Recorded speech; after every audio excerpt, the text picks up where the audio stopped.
أعوذ بالله من الشيطان الرجيم بسم الله الرحمن الرحيم ومن آياته أن يرسل الرياح وقال أيضا الله الذي يرسل الرياح فتثير صحابا.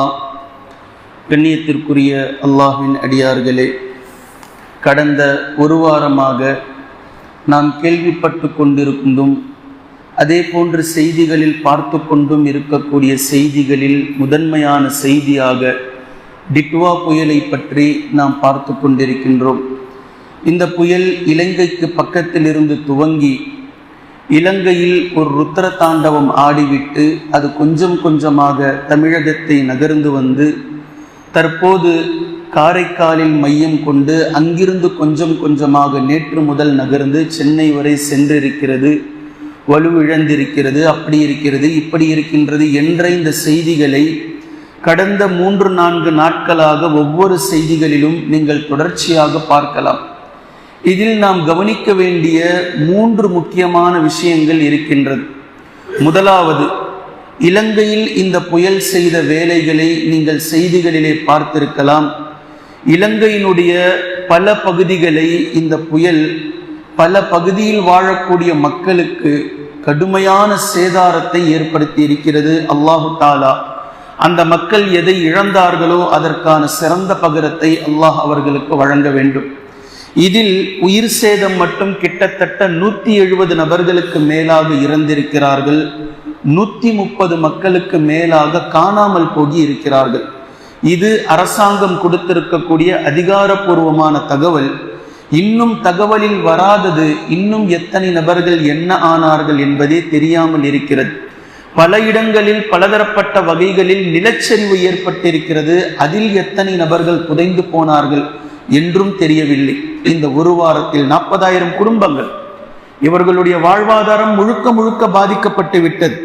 அதே போன்று 2 லட்சம் பேர், 2 லட்சம் மக்கள் ஒரு இடத்தில் இருந்து இன்னொரு இடத்திற்கு இடம் மாற்றப்பட்டிருக்கிறார்கள்.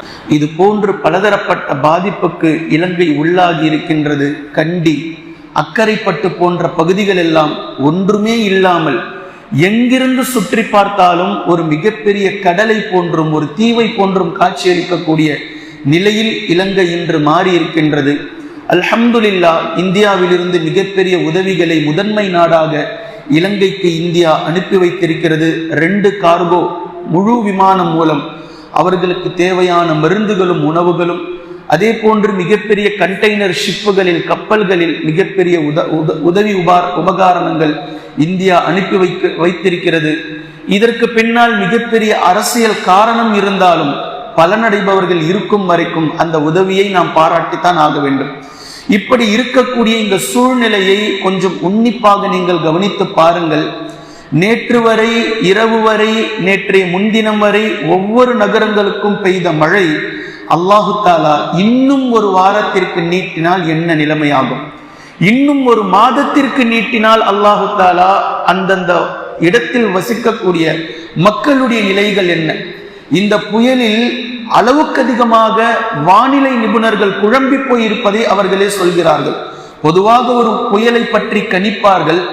அந்த புயல் இங்கிருந்து கிளம்பி இப்படி செல்லும் அப்படி செல்லும் என்று அவர்கள் பேசுவார்கள். ஆனால் இந்த புயல் வானிலை திறனாய்வாளர்களை மிகப்பெரிய ஒரு குழப்பத்திற்கு ஆட்படுத்தி இருக்கின்றது.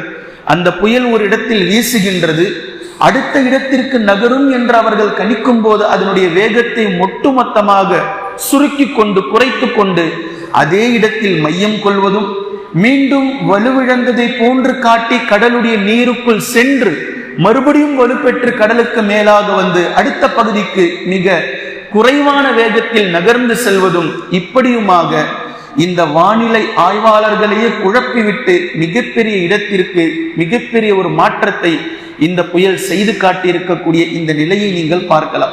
இந்த 100 வருடத்தில் வந்திருக்கக்கூடிய மிகப்பெரிய புயல்கள், அதாவது புயல் சேதாரம் அடைந்த மிகப்பெரிய சேதாரங்களில் இந்த டிட்வா புயலுடைய நிகழ்வும் ஒன்று என்று அவர்கள் சேர்த்திருக்கிறார்கள். 100 வருஷத்துல இலங்கையில் மட்டும் 13 வருடங்களுக்கு முன்னால் மிகப்பெரிய ஒரு வெள்ளம், அதற்கு பின்னால் இப்போது இந்த டிட்வா அதை போன்று மிகப்பெரிய ஒரு தாக்கத்தை ஏற்படுத்தி இருக்கின்றது என்றும் கூறுகிறார்கள்.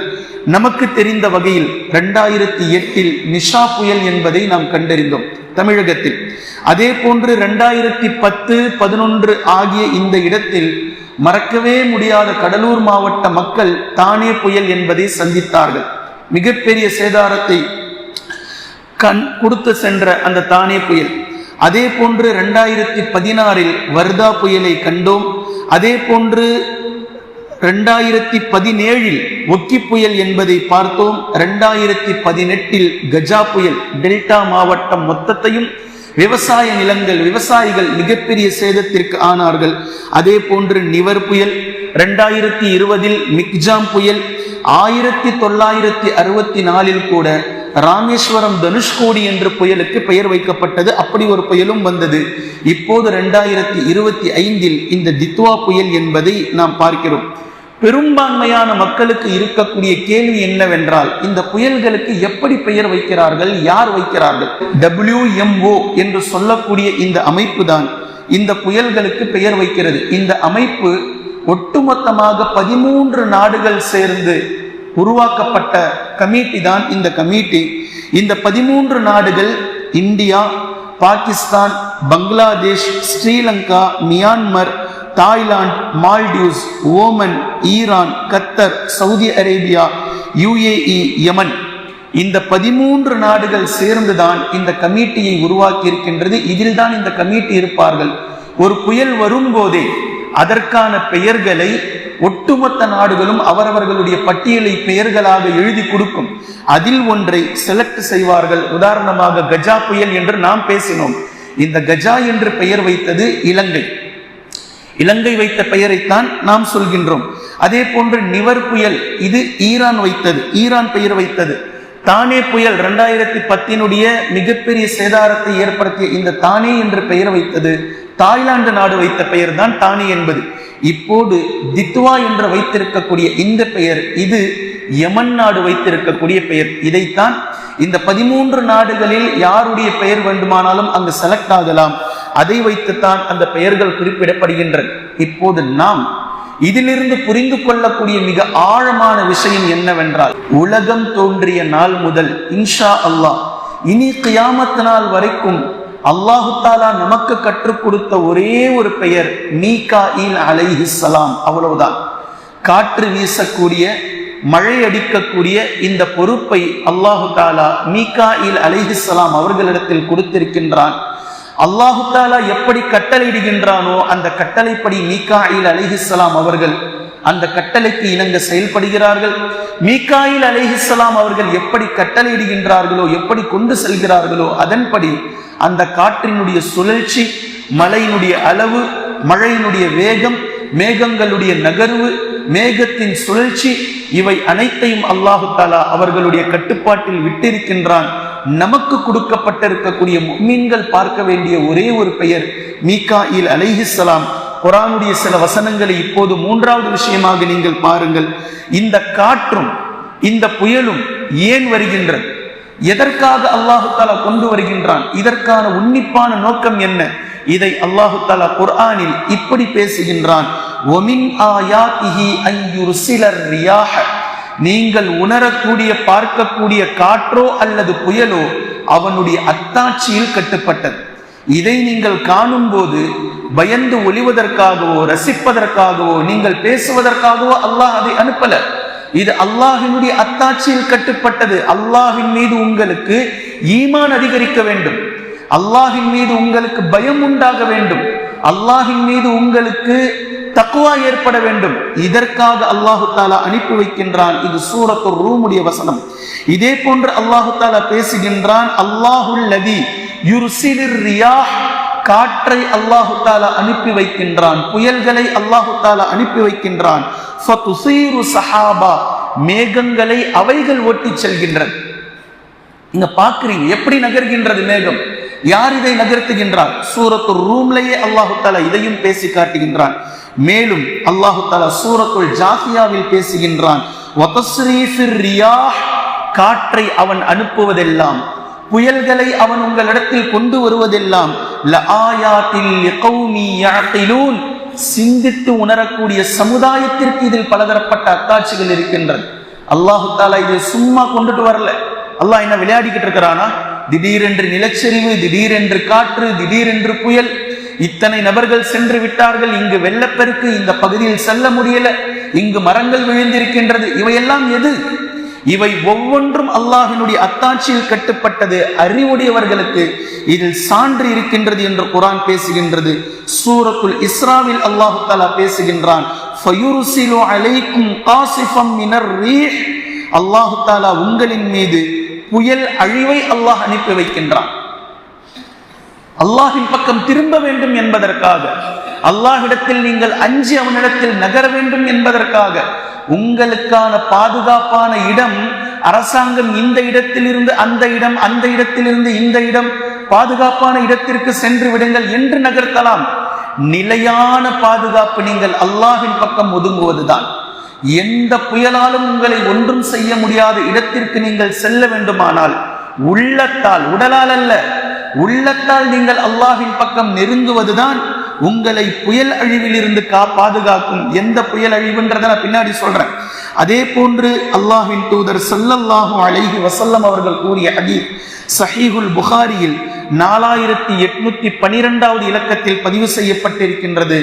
லா தசுப்புர் ரியாஹ, புயல் காற்றை நீங்கள் திட்டாதீர்கள், காற்றை நீங்கள் திட்டாதீர்கள். அல்லாஹ்வின் தூதர் ஸல்லல்லாஹு அலைஹி வஸல்லம் அவங்க சொல்றாங்க. ஏன்? அது அல்லாஹ்வினுடைய ஆணைப்படி சுழல்கின்றது. உங்களுக்கு தெரியாது அது எப்படி கட்டளையிடப்பட்டிருக்கின்றதோ அப்படி அது செய்கின்றது. மனிதன் தான் அல்லாஹுக்கு மாறு செய்பவன், ஜின்கள் தான் அல்லாஹுக்கு மாறு செய்பவர்கள், நன்றி கெட்டவர்கள்.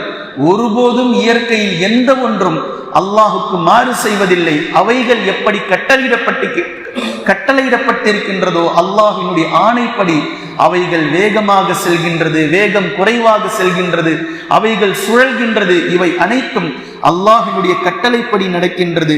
இப்னு மாஜாவில் பதிவாக்கப்பட்டிருக்கக்கூடிய ஹதீஸ் 3727வது இலக்கத்தில் அல்லாஹ்வின் தூதர் ஸல்லல்லாஹு அலைஹி வஸல்லம் அவர்கள் சொல்லிய வாக்கியம், அர்-ரீஹு மின் ரௌஹில்லாஹ், காற்றும் புயலும் அல்லாஹுடைய படைகளில் இருக்கக்கூடிய ஒரு படை.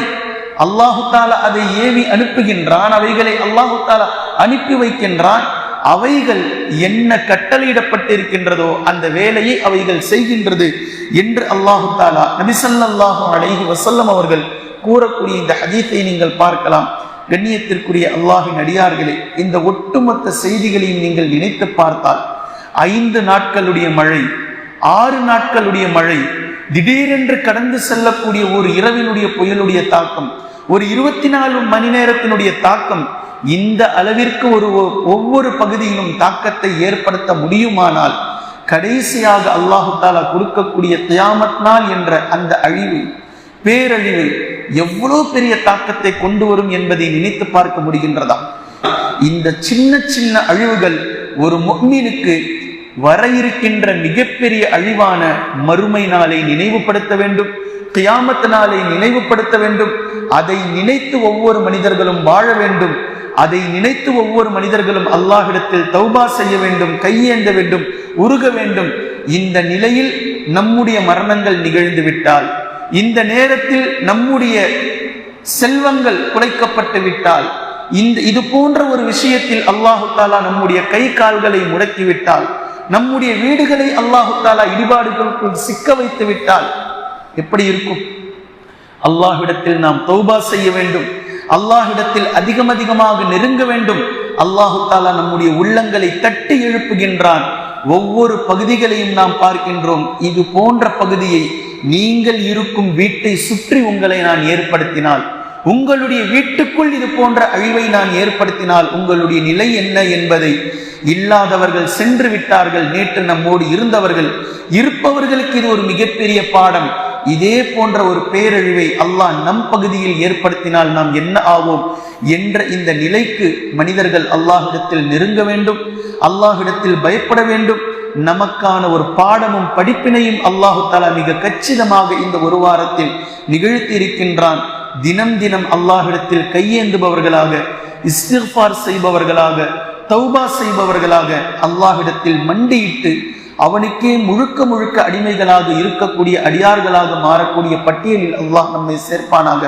நம்முடைய மௌத்தை அல்லாஹு தாலா திடுக்கிட மௌத்தாக இல்லாமல் லா இலாஹ இல்லல்லாஹ் முஹம்மதுர் ரசூலுல்லாஹ் என்ற கலிமாவோடு இந்த தீனுக்காக வாழ்ந்து இந்த தீனுடைய அடிப்படையில் ஆக சிறந்த மௌத்துடைய பட்டியலில் அல்லாஹு தாலா நம்முடைய மரணங்களை நிகழ்த்துவானாக.